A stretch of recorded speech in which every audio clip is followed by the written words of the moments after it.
Deep in the forgotten backwoods of the Appalachian borderlands lies a place locals whisper about even when the sun is out, a place called the Hollow, a long stretch of tangled pines, rotting oak trails, and fog-soaked ravines where sound travels wrong and shadows linger too long. Few go there now, and those who do rarely stay long enough to understand why the old families once refused to speak about it. But for many years, scattered through different decades, 10 people wandered near the Hollow and walked away forever marked by what they saw, what whispered, and what followed them home. Their stories, collected, retold, and feared, became the backbone of the region's darkest folklore. This is what they experienced. 10 encounters, all separate, yet strangely connected, weaving into one long, unbroken terror beneath the same cursed trees. The first tale came from Eli Warren, a quiet hunter who thought he knew every creek and bend of the woods. One autumn morning, when the fog rolled in so thick it looked like wool, he followed the sound of something big moving through the brush. But when he raised his rifle, he found not an animal but a strange pale shape crouched beside an old stump. It was tall, too tall to be human, its limbs crooked like dead branches. It sniffed the air like a starving dog. When Eli stepped backward, the thing twisted its head all the way around without moving its body and stared at him with dark, sunken holes where eyes should have been. Eli ran, dropping his rifle somewhere along the way.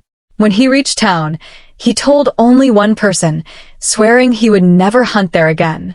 For the rest of his life, he refused to go near any forest once the fog settled low. The second story belonged to Martha Eckley, who lived near the cliffs overlooking the Hollow. She had been hanging laundry when she heard a woman crying from deep in the woods. Thinking someone was injured, she followed the sound until it led her to a clearing she'd never seen before. There, a woman in a long old-fashioned dress stood with her back turned. Martha called out, but the woman didn't move. When she finally approached and touched her shoulder, the woman dissolved into a pile of dry leaves. At that exact moment, her own name was whispered, right next to her ear, though no one was behind her. She fainted on the spot. When she woke up, the sun had set, and the woods were silent. Martha never hung laundry outside again, especially when the wind carried the faint cry of that disappearing woman. The third story came from Jameson Pike, a truck driver whose route took him along the gravel road skirting the Hollow. One night, he saw a young boy standing in the middle of the road, barefoot, shivering, his clothes torn like he had been running for hours. Jameson pulled over, jumped out, and shouted for him to move. But when he approached, the boy stepped backward into the beam of the headlights and vanished completely. Only a massive handprint, far too large to belong to any human, appeared on the back window of the truck. Jameson never took that route again, even if it added 2 hours to his trips. Next was the tale of Lydia Conrad, who came home from work late one evening. Her old farmhouse stood close to the woods, and from her kitchen window, she often heard coyotes. But that night, she heard knocking, soft, rhythmic, like someone tapping on hollow wood, coming from the tree line. When she stepped onto the porch with her flashlight, she saw a man standing between two trees. His clothes were old, Civil War era old, and his skin looked gray and tight. He lifted one hand and pointed to the ground as if warning her. Then he lifted his head fully, and Lydia saw there was a hole clean through the side of his skull. She screamed and slammed the door. The knocking stopped an hour later, and she never looked out that window again, without shaking. The fifth story was from two cousins, Wyatt and Brandon, who claimed they'd found a staircase rising straight out of the ground in the middle of the woods, perfectly clean, perfectly white, like something ripped from a modern house and dropped into the forest. They joked about climbing it, but halfway up Brandon felt someone grab his ankle from under the stairs, though nothing was beneath them. Wyatt snapped a picture, but when he checked his phone later, the photo was just a black screen with two glowing shapes behind them. They left the Hollow and never returned, and the staircase supposedly vanished a day later, leaving only a dark, scorched patch of earth. The sixth story came from Ruthie Bell, a schoolteacher who'd lived near the border of the Hollow her entire life. She often walked her dog along the old dirt path. But one evening, her dog froze, pulling the leash taut. When Ruthie followed its gaze, she saw figures standing among the trees. Not one, not two, 7 of them, all facing her, each at least 7 feet tall, gaunt, hairless, and swaying like they were breathing in unison. Their faces had no features except long slits where mouths should be. When she blinked, they were suddenly closer. When she blinked again, they were closer still. She grabbed her dog and ran, and when she reached her porch, she looked back to see them standing at the edge of the yard. They stayed there until the sun rose, then melted backward into the trees like smoke. The seventh story involved a man named Holt Crenshaw, who found an old wooden mask buried under a pile of leaves near a creek. The carvings looked tribal, nothing like the region's history. When he picked it up, he swore he heard something exhale. That night, he woke choking, as though someone were pressing the mask down onto his face.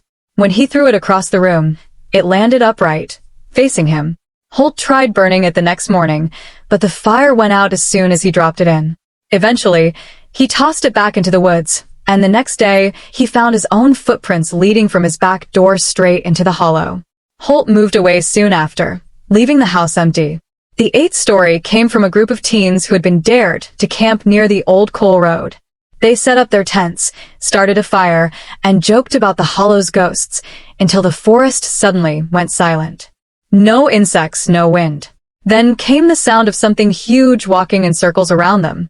The ground trembled. One boy shined his flashlight and saw a massive set of antlers rising above the bushes, far too high for any deer. Except the creature they belonged to stood upright like a man. It let out a low, moaning call, and the fire nearly blew out. They grabbed their things and ran for the road, hearing heavy footsteps chasing them the whole way. They told the locals, who only nodded grimly and said, "You shouldn't have camped there." The ninth story belonged to Alec Rowan, who had gone missing for 3 days. When found wandering along the roadside, he looked half-starved and his clothes were torn. He kept saying he heard the children in the trees, telling him to follow them. When asked what he saw, Alec said he kept glimpsing small figures darting between branches, not climbing them like playing children, but moving through them like birds. He said they laughed without mouths. The last thing he remembered was one of them touching his face, and everything went black.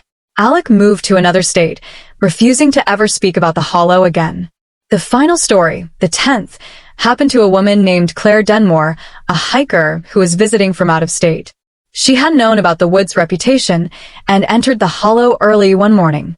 The deeper she went, the quieter everything became. She walked for hours before realizing she had been hearing a voice humming softly behind her the whole time.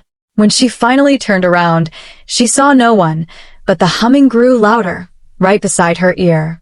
She started running, but the forest seemed to shift around her, leading her in circles. Eventually, she stumbled into a clearing filled with old stones marking unrecorded graves. The humming stopped. Then the ground trembled lightly, and the trees around the clearing all leaned inward, as if bending to look at her. Claire sprinted until her legs gave out, and when she finally found her way to the road, she collapsed. Later she told authorities something had followed her, something she couldn't see but heard, breathing heavily in her ear. She woke up several times that night hearing it again.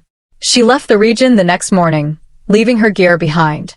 These 10 stories, though set years apart and experienced by people from different walks of life, all share the same whisper. The hollow calls people, draws them in, shows them pieces of something ancient and restless buried beneath those tangled roots. Locals say the forest was cursed long before the first towns were built, long before the first families settled nearby.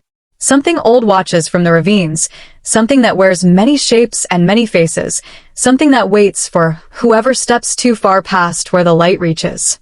And tonight, as the wind rises and the fog moves low across the ground, the trees sway and creak like bones shifting. They say the hollow never sleeps. And if you ever walk too close, you may hear your name whispered softly from between the pines, a call that has lured many before you and will lure many after.